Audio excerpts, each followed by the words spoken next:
Bonjour à vous tous et bienvenue à la prédication de la parole de Dieu. Bienvenue à un autre exposé du message du manuel de vie pour l'Église chrétienne. Ce manuel qui nous permet de comprendre le plan de Dieu pour les enfants de Dieu, pour ceux qui le connaissent et qui désirent suivre sa volonté dans leur marche de tous les jours. Et ce matin, notre thème biblique, c'est la bénédiction de Dieu.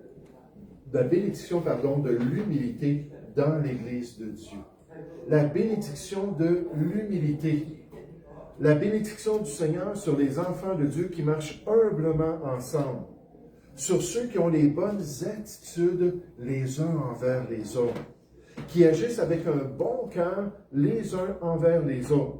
Et la Bible nous dit clairement qu'on le sait tous, que Dieu résiste aux orgueilleux, mais il fait grâce aux humbles. Dieu résiste aux orgueilleux. On va décortiquer ce verset-là dans un instant, mais il fait grâce aux humbles. Et que l'idéal du Seigneur pour les chrétiens qui marchent ensemble, c'est qu'ils puissent marcher, la Bible nous dit, en toute humilité. En toute humilité. Puis l'apôtre Paul était arrivé à ce développement spirituel où il pouvait dire de lui-même qu'il était entièrement humble. Et même Dieu a mis une écharpe dans sa chair pour l'aider à se rendre à cette totalité-là d'humilité devant le Seigneur. Laissant le Seigneur développer une telle perspective profondément dans notre cœur pour qu'on soit pleinement humble aux yeux de Dieu et qu'on puisse hériter de sa bénédiction sur notre vie chrétienne. Vous savez, la question de l'humilité, c'est tellement important pour l'Assemblée chrétienne qu'il faut se le faire dire à nouveau. Il faut se le faire rappeler à nouveau. J'aimerais qu'on puisse chercher ensemble la première épître de Pierre au chapitre 5. La première épître de Pierre au chapitre 5, effectivement, pour se rappeler cette bénédiction de l'humilité dans l'Assemblée chrétienne. 1 Pierre au chapitre 5. Et à partir du verset 5, dans les versets 1 à 4, ce que Pierre fait, il parle avec les dirigeants de l'Assemblée, il parle avec les anciens de l'Église pour leur donner les consignes du Seigneur. Donc, il est en train d'adresser l'Église locale avec des instructions spirituelles pour chacun. Puis là, au verset 5, il continue. 1 Pierre 5, 5. De même, vous qui êtes jeunes, soyez soumis aux anciens dans ces instructions pour l'Église chrétienne. Et tous, dans vos rapports mutuels, revêtez-vous d'humilité. Car Dieu résiste aux orgueilleux, mais il fait grâce aux humbles. Humiliez-vous donc à la lumière de ça sous la puissante main de Dieu, afin qu'il vous élève au temps convenable. Je ne sais pas pour vous, mais que Dieu nous élève, que Dieu nous bénisse, que Dieu nous soutienne, que Dieu nous utilise dans son assemblée. C'est ce que je veux. Afin que Dieu vous élève au temps convenable et déchargez-vous sur lui de tous vos soucis, car lui-même prend soin de vous. Verset 8. Soyez sobres, veillez. Votre adversaire, le diable, rôde comme un lion rugissant, cherchant qui il dévorera. Résistez-lui avec une foi ferme. On va voir la connexion du diable avec la question de l'orgueil et de l'humilité dans un instant. Mais résistez-lui avec une foi ferme, sachant que les mêmes souffrances sont imposées à vos frères dans le monde. Le Dieu de toute grâce, qui vous a appelé en Jésus-Christ à sa gloire éternelle, comme c'est beau. Le Dieu de toute grâce qui vous a appelé en Jésus-Christ à sa gloire éternelle. Dieu a un plan pour nous dans ce monde et dans le prochain, dans la prochaine vie. Après que vous aurez souffert un peu de temps, vous perfectionnera lui-même, vous affermira, vous fortifiera, vous rendra inébranlable. Inébranlable dans ses voies, ça veut dire solide, stable, bien érigé, comme une construction de qualité. On sait que dans certains pays qui sont plus près des zones de volcans et de tremblements de terre, ils doivent avoir un code de construction plus élevé. Pourquoi? Parce que s'il y a vraiment un gros tremblement de terre, tout va s'effondrer. Donc, ils doivent construire de manière plus forte et avec plus de qualité pour s'assurer que les bâtiments restent debout Et là, on parle de ça en tant que nous, chrétiens, vous rendra inébranlables. Verset 11, à lui soit la puissance au siècle des siècles. Amen. Et remarquez ce matin, pour encourager notre humilité, comment Dieu décrit dans ce texte la responsabilité de chaque chrétien dans l'Église. La responsabilité de chaque chrétien. Il n'y a pas d'exception concernant l'humilité. Il n'y a pas une classe à part, il n'y a pas une élite spirituelle, des pasteurs ou des gens qui, eux, peuvent être orgueilleux, puis eux peuvent être méprisants, puis toutes les manifestations de l'orgueil, eux, ils peuvent le faire parce que c'est correct. Ils font partie du clergé. Ils font partie des leaders dans l'Église. Ça n'existe pas dans les Écritures. Chacun, tous, on doit être humble. La responsabilité de tous les enfants de Dieu de marcher humblement dans l'Église de Dieu, d'avoir une bonne attitude, de rechercher même, la Bible dit, un cœur doux et humble. En fait, c'est une description du Seigneur Jésus lui-même, qui a ce cœur qui était doux et ce cœur qui était humble. Et Dieu veut qu'on soit comme le Seigneur Jésus.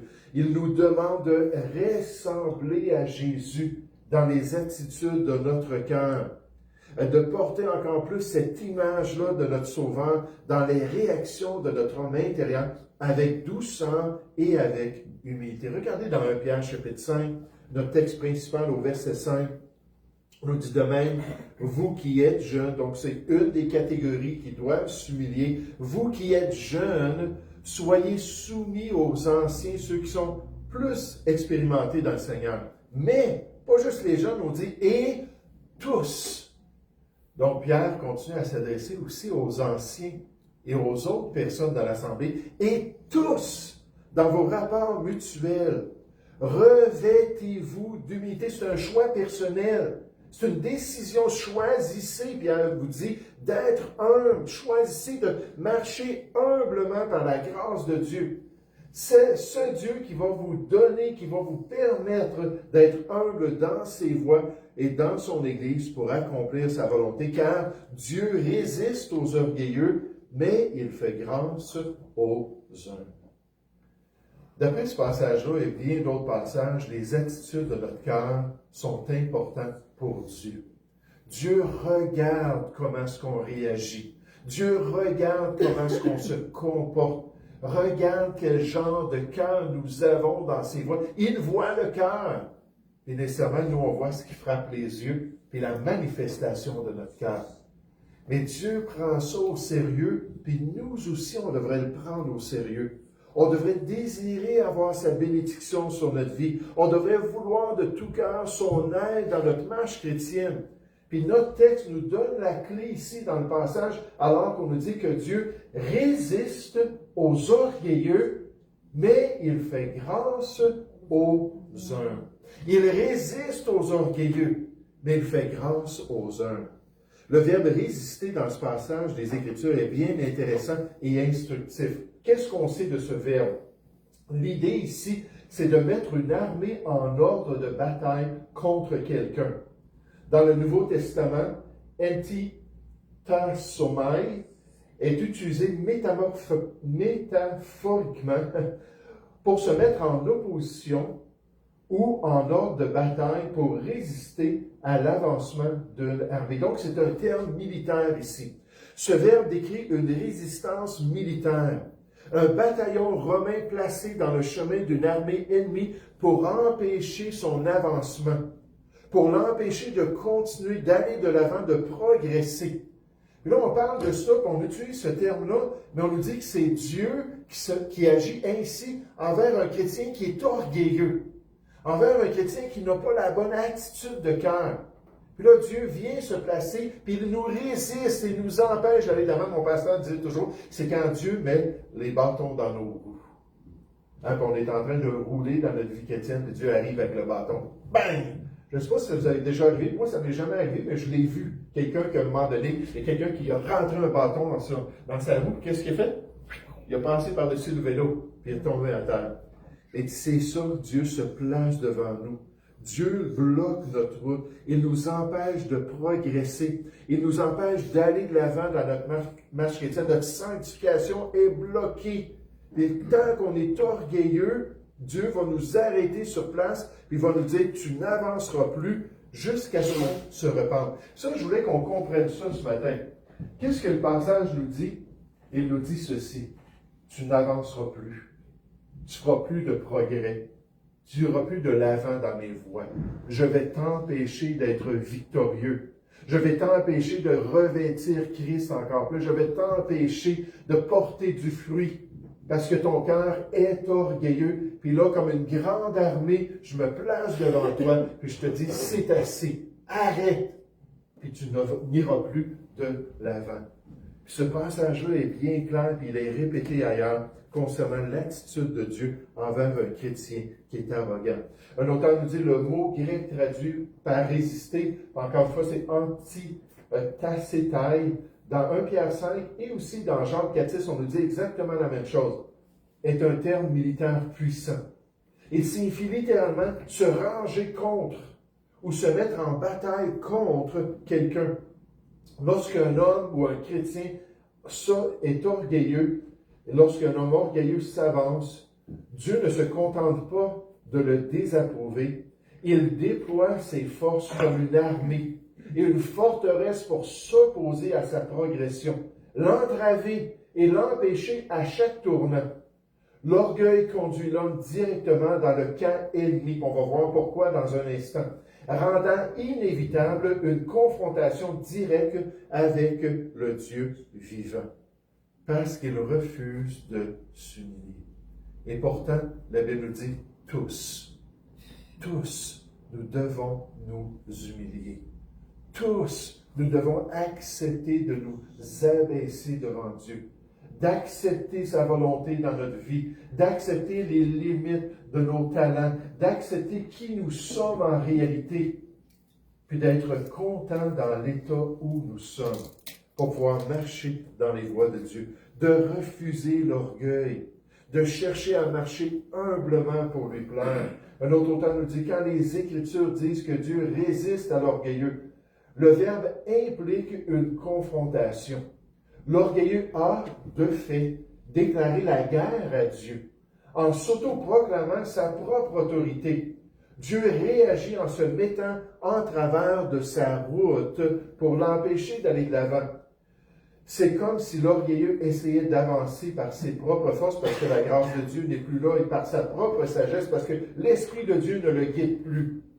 Et que Dieu plaçait tout le poids de sa toute-puissance devant lui, une force d'opposition totale pour contrecarrer ses plans et entraver sa progression.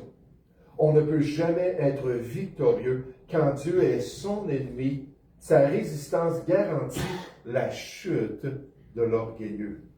Puis la chute vient toujours après l'orgueil, la parole de Dieu nous dit. Oh, on ne veut pas ça dans notre vie. On ne veut pas que Dieu nous résiste ainsi. Et la solution, c'est de choisir quotidiennement de s'abaisser. De choisir quotidiennement de confesser. Seigneur, je suis tellement faible. Seigneur, je suis tellement rien. Seigneur, tu es tellement grand. Puis j'ai le privilège de pouvoir te servir. Puis avoir cette attitude-là. Mais je voulais juste vous faire remarquer dans la pensée de Pierre, nécessairement qui est inspirée par l'Esprit de Dieu, que Pierre affirme que la progression est possible dans l'Église. La progression est possible dans l'Église, dans les voies du Seigneur, alors qu'il nous aide dans notre marche chrétienne, alors qu'il continue son travail en nous, alors qu'il nous sanctifie, nous perfectionne de plus en plus. Et ça, c'est si on fait le bon choix, si on décide de s'humilier, si on décide de prendre notre vraie place. Vous savez, Galates chapitre 6, ça m'a toujours frappé lorsque ça dit, si quelqu'un pense être quelque chose, quoi qu'il ne soit rien, il s'abuse lui-même. Il se trompe lui-même. Moi, j'ai accepté ça, que je ne suis rien aux yeux de Dieu, que je ne suis rien en moi-même. En fait, plus que ça, dans Luc 17 au verset 10, ça dit, lorsque vous aurez achevé tout ce que je vous ai demandé de faire, vous allez compléter ma volonté ici-bas, dites, nous sommes des serviteurs inutiles. On a été rachetés de l'esclavage du péché. On appartient maintenant à notre nouveau maître. Notre nouveau maître nous demande de faire ces œuvres qu'il a préparées d'avance. Puis est-ce qu'on devrait être fiers de ça? Oui, dans Galates aussi, on nous dit de regarder nos œuvres, puis on peut avoir une certaine fierté. Une fierté de pouvoir servir le roi des rois et le Seigneur des seigneurs. Mais en nous-mêmes, c'est une grâce qu'on obtient de pouvoir être des serviteurs de Dieu. Puis il faut avoir la bonne attitude. Seigneur, c'est seulement par toi. Dans 1 Corinthiens 15:10, Paul dit, par la grâce de Dieu, je suis ce que je suis. Sa grâce envers moi n'a pas été vaine, loin de là. J'ai travaillé plus que tous en se comparant. Et Paul ne voulait pas se comparer, mais là, il fallait qu'il se compare. J'ai travaillé plus que tous, mais non pas moi seulement, mais la grâce de Dieu qui agit en moi. Je puis tout par celui qui me fortifie. Là, d'avoir cette attitude-là devant Dieu, de s'humilier devant le Seigneur. Regardez dans 1 Pierre chapitre 5, encore au verset 5, on nous dit de même, vous qui êtes jeunes, les jeunes, il ne faut pas oublier ça, soyez soumis aux anciens. Et tous, dans vos rapports mutuels, revêtez-vous d'humilité, car Dieu résiste aux orgueilleux, puis après ça, on continue avec une conjonction, mais, puis la conjonction, qu'est-ce qu'elle fait? Elle fait un contraste. Hein, Dieu se place devant nous et il dit, tu n'iras pas de l'avant, tu ne progresseras plus, je vais t'empêcher d'avoir du succès, je vais t'empêcher d'être victorieux dans mes voies, je vais t'empêcher de produire plus de fruits, mais il y a une autre option. Il y a une autre chose qui peut se produire en nous. On nous dit concernant Dieu, il fait grâce aux humbles. Il fait grâce aux humbles. Sa bonne main est alors sur nous quand on s'humilie. Le souffle de son esprit pousse notre barque de l'avant dans ses voies. Hein, ce souffle qui vient dans nos voiles et qui nous fait progresser. Mon pasteur utilisait toujours cette image-là. Comme on veut que Dieu souffle sur notre vie, il souffle sur notre service, puis souffle sur la voile de notre expérience chrétienne pour nous permettre d'aller de l'avant. Et au verset 6, on nous dit, humiliez-vous donc. Conclusion, on a un choix à faire. Humiliez-vous donc sous la puissante main de Dieu, afin qu'il vous élève, qu'il vous fasse progresser au temps convenable, et déchargez-vous sur lui de tous vos soucis, car lui-même prend soin de vous. Lui-même est là pour nous bénir. Humiliez-vous sous la puissante main de Dieu. Déchargez-vous sur lui de toutes vos inquiétudes, car il prend soin de vous. Et les inquiétudes, ça peut nous faire réagir. Les inquiétudes, ça peut nous amener à l'orgueil. Ça peut nous amener à la colère. Les inquiétudes, c'est une grosse motivation pour faire ce qui est mal dans notre vie. Là, Dieu dit, prends tes inquiétudes, puis amène-moi-les, puis décharge-toi de ce fardeau-là. Dieu a des épaules solides. Puis il peut porter nos problèmes. Il dit, viens, puis donne-moi tes problèmes, puis décharge-toi sur moi. En marchant dans l'humilité, nous nous préparons à recevoir la grâce et la faveur de Dieu, confiant en sa protection et en sa souveraineté. Cette fois-là, ce que le Seigneur nous dit, c'est totalement le contraire.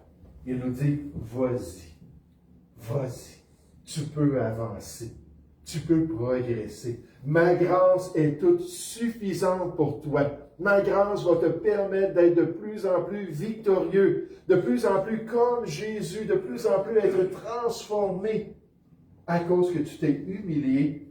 Et moi, quand quelqu'un s'humilie, je suis prêt à l'élever. Et nécessairement quelqu'un d'humble qui est béni de Dieu, qui est élevé du Seigneur, la Bible nous dit qu'il va se réjouir dans le Seigneur.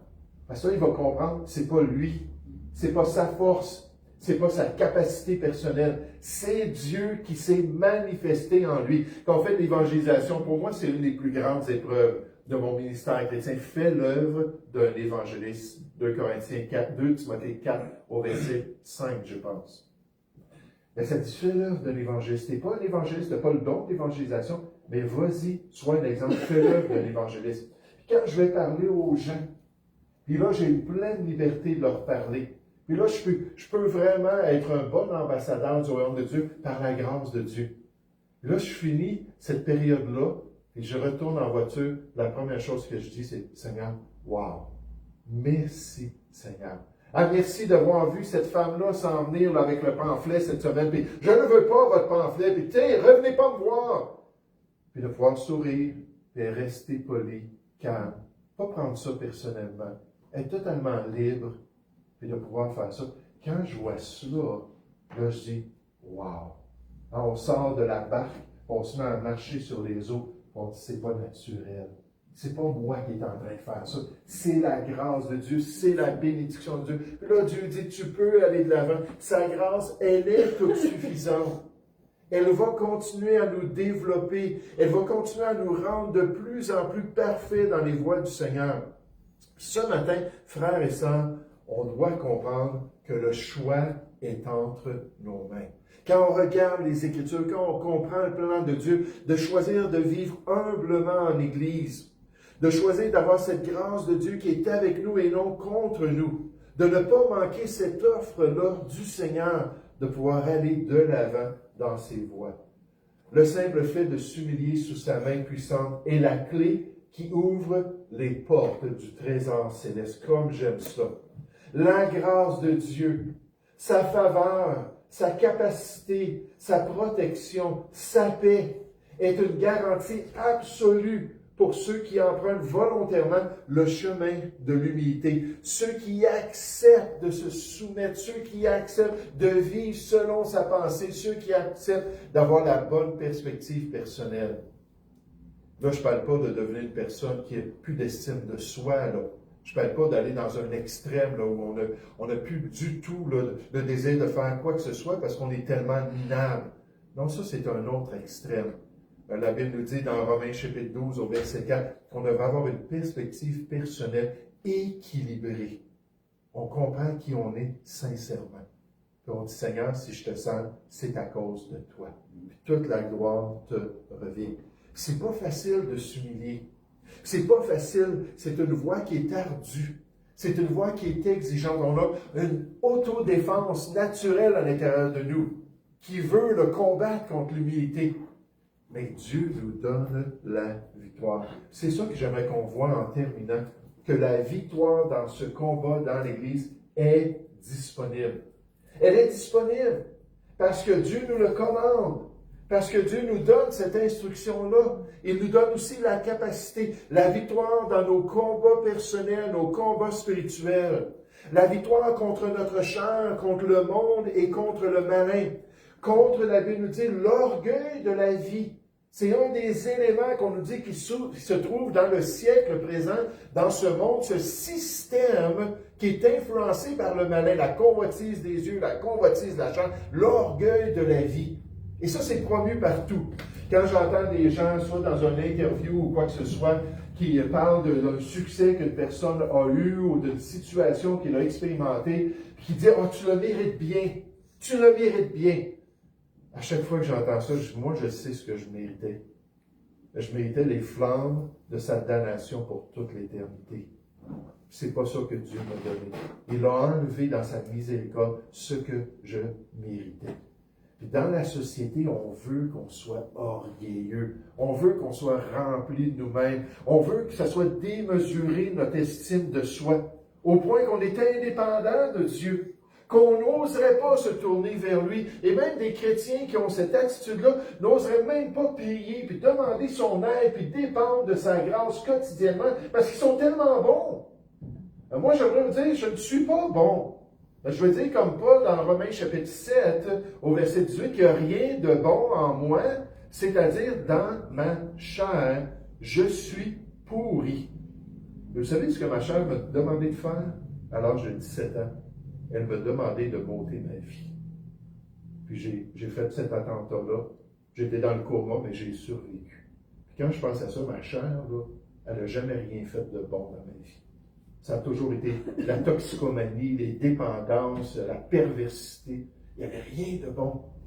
Là, je suis venu au Seigneur, puis comme Marie Magdala, qu'on a entendu tout à l'heure dans les questions bibliques, elle est libérée de 7 démons. Imaginez les 7 démons là, qui habitent dans votre vie, dans votre corps. C'est pas étonnant qu'elle était au pied de Jésus en train de l'embrasser, puis elle voulait juste le servir, puis elle voulait juste accomplir sa volonté. Celui à qui beaucoup aura été pardonné aimera beaucoup, la Bible nous dit. Quand on est conscient de ça, plus qu'on réalise comment est-ce qu'on valait rien sans lui, qu'on méritait d'aller dans cet état-là de damnation éternelle, plus qu'on saisit ça, plus qu'on va dire, Seigneur, nous on t'aime, parce que toi, tu nous as aimés le premier. On va être prêt à le servir et à accomplir sa volonté. Vous savez, pour les jeunes gens, on en parle ici des jeunes, mais les jeunes gens qui sont élevés dans les familles chrétiennes, qui reçoivent Christ dans leur jeunesse, puis là, ensuite, qui doivent vivre la vie chrétienne en tant qu'adultes responsables, j'aimerais dire, ils ont de la difficulté. Je parle de mes enfants, puis je parle de d'autres enfants que j'ai côtoyés. J'ai travaillé 9 ans avec des adolescents dans une école chrétienne. Ces jeunes-là qui n'ont pas été dans le bourbier du péché, qui n'ont pas été dans la décadence de ce monde, qui acceptent le Seigneur, mon ami, il y a eu peu de pardon, puis il y a peu d'amour bien souvent. Puis qu'est-ce que ça veut dire? On encourage nos enfants à s'en aller dans le péché, dans le monde. C'est pas ça du tout. Mais là, ça prend de la consécration. Je parle de pasteurs même, qui ont de la misère à avoir du zèle, qui ont de la misère à avoir de la constance, qui ont de la misère à avoir une passion pour Dieu puis pour les âmes.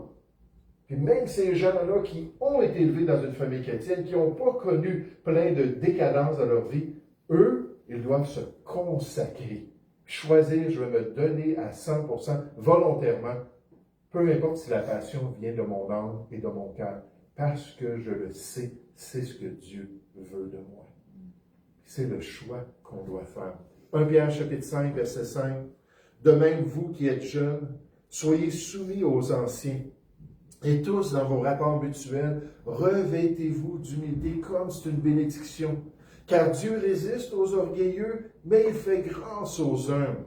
Humiliez-vous donc sous la puissante main de Dieu, afin qu'il vous élève au temps convenable, et déchargez-vous sur lui de tous vos soucis, car lui-même prend soin de vous. Verset 8, remarquez, on est en train de parler de l'humilité, on est en train de parler de ce choix du chrétien. Puis là, on va emmener un élément spirituel, en fait un élément démoniaque dans l'équation. Puis on nous dit, soyez ça, veillez, comprenez. Votre adversaire, le diable. Le diable qui est appelé aussi Satan dans les Écritures, ce chérubin protecteur. Ésaïe chapitre 14, Ézéchiel chapitre 28, on le voit dans la présence même de Dieu, devant la gloire de Dieu. Puis là, il était rempli d'orgueil. En regardant sa beauté, en regardant toute la gloire qu'il avait, il était même supérieur aux chérubins, supérieur aux archanges. Puis là, en face de ça, il est devenu orgueilleux. En fait, c'est l'orgueilleux par excellence dans les Écritures. Puis qu'est-ce que le diable veut? Qu'est-ce que Satan veut? Il veut qu'on soit comme lui. Pas comme Jésus. Pas doux et humble comme Jésus. Il veut qu'on soit orgueilleux comme lui. Rempli de nous-mêmes. Ah, je veux être plus grand que Dieu. Puis j'ai mes droits, puis je veux me défendre pour ce que je désire, puis mes plans, puis mes objectifs. C'est exactement ça qu'on voit dans ces passages-là. Lui, il a dit, moi, j'ai des idées, Dieu en a d'autres, ça n'a pas d'importance. Je vais faire ce que je veux. Puis là, il rôde, puis il cherche des chrétiens qui seraient prêts à être comme lui. Mais c'est dit, votre adversaire, votre ennemi, le diable, rôde comme un lion rugissant, cherchant qui il dévorera dans un grand conflit spirituel contre l'Église de Dieu. Puis là, remarquez le verset 9, résistez-lui. Ah non, on doit faire de l'opposition. On doit l'empêcher d'agir dans notre vie. On ne doit pas lui donner accès à notre cœur. La Bible nous dit dans Éphésiens 4, au verset 26, si je ne me trompe pas, qu'on peut donner accès au diable dans notre cœur. Non, on dit non, c'est assez. On ne lui permet pas de nous tenter, on ne nous permet pas d'agir. Résistez-lui avec une foi ferme, en demeurant humble, puis en marchant d'une manière qui plaît au Seigneur, sachant que les mêmes souffrances sont imposées à vos frères dans le monde. Verset 10. Le Dieu de toute grâce qui nous demande d'être humbles, qui veut nous donner sa grâce, qui vous a appelé en Jésus-Christ à sa gloire éternelle, après que vous aurez souffert un peu de temps, vous perfectionnera lui-même, vous affirmera, on marche avec lui, sa grâce nous développe, vous fortifiera, vous rendra inébranlable, victorieux dans les voies de Dieu, parce qu'on coopère avec lui, on accepte son plan. À lui soit la gloire, à lui soit la puissance, au siècle des siècles. Amen. À lui éternellement, cette gloire-là qu'on lui remet, parce qu'il est le seul qui est digne de le recevoir. Même l'apôtre Paul a mentionné ça dans tous les éléments de la vie. Il dit que dans toutes ces choses, et je pense même aux attitudes de notre cœur, nous sommes plus que vainqueurs. Plus on est vainqueurs, on est plus que vainqueurs par celui qui nous a aimés et qui veut agir dans notre vie. Le croyant qui marche dans l'indépendance de la grâce divine découvre que la force divine s'accomplit dans sa faiblesse. Sa victoire n'est pas une lutte pour la domination, mais un simple repos dans la puissance divine qui a déjà remporté la bataille. C'est une vie qui va au-delà de la simple victoire. C'est le triomphe de Christ lui-même vécu en nous. Alors qu'on se tourne sincèrement vers lui. Cette semaine, alors que je priais, puis que je préparais le message, puis je mettais les dernières touches à la présentation ce matin, je disais, Seigneur, montre-moi un personnage qu'on connaît en tant que chrétien, dans l'histoire, un chrétien connu, qui peut-être qu'on respecte, puis peut-être qu'on pensait que oui, c'est un bon chrétien, puis qu'on puisse voir que Dieu a dû agir dans sa vie pour l'amener à l'humilité avant de pouvoir l'exalter dans ses voies. Là, je lisais des exemples de différents personnages, puis je suis tombé sur celui-ci. Ça, je ne le savais pas, puis ça m'a frappé, parce que je l'ai cité souvent, son exemple, mais je ne connaissais pas ce détail-là. Puis je vous parle de John Bunyan. John Bunyan, qui est l'auteur du Voyage du pèlerin. C'est tout un exemple de victoire dans son cœur et dans sa marche chrétienne. Avant sa transformation par la grâce de Dieu dans sa vie, Bunyan était un jeune chrétien très orgueilleux et très téméraire, profondément troublé par les attitudes de son cœur, mais il demeurait quelqu'un d'orgueilleux. Et même quand il est rentré dans le ministère chrétien, quand il est devenu un pasteur baptiste, il avait encore des attitudes comme ça. Emprisonné pour avoir prêché sans autorisation de l'Église-État, on connaît toute l'histoire, 12 ans de prison. Bunyan s'est retrouvé au plus bas niveau dans sa marche chrétienne. Pendant qu'il était en prison, il a souffert de la solitude puis de toutes sortes de problèmes de santé. Puis là, ça lui a donné vraiment le temps de s'arrêter puis de considérer qui il était puis qui était son sauveur. Puis Dieu a fait une œuvre de grâce extraordinaire. Son orgueil a été brisé entre les murs de cette prison, alors qu'il réfléchissait à sa vie et se tournant vers Dieu sincèrement pour obtenir son pardon et une nouvelle attitude envers les autres.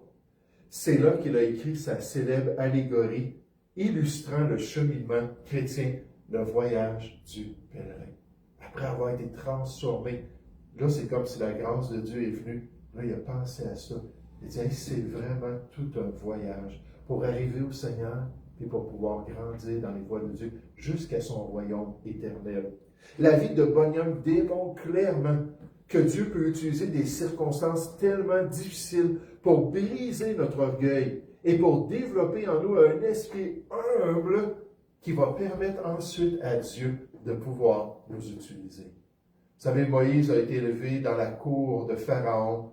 C'était un homme, on nous dit dans l'Épître aux Hébreux, qui était un grand discoureur, qui était un homme très éloquent, qui était un homme très instruit. Qu'est-ce que Dieu a fait? Il l'a envoyé 40 ans à Madian pour qu'il s'en aille dans le désert et qu'il puisse l'unir. Puis quand Dieu l'a appelé finalement pour pouvoir accomplir sa volonté puis s'en aller délivrer le peuple d'Israël, qu'est-ce que Moïse a dit?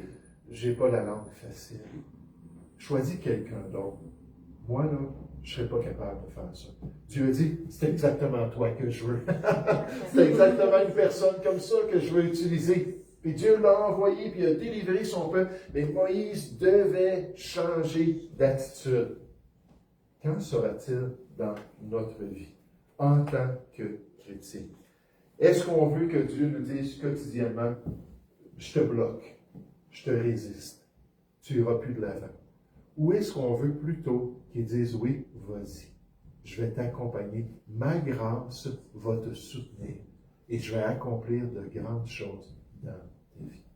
La différence, c'est l'attitude de notre cœur. Est-ce qu'on est capable d'être des chrétiens humbles pour pouvoir hériter de la bénédiction de Dieu? Nous allons prier ensemble. Père Céleste, on veut te louer, on veut te remercier pour le si grand salut qui se trouve en Jésus-Christ. On veut te remercier parce qu'il a tout subi. Do you want me to use ChatGPT to answer that? OK, il y a quelqu'un quelque part qui a branché dans les Do haut-parleurs. you want me to use ChatGPT to answer that? Stop.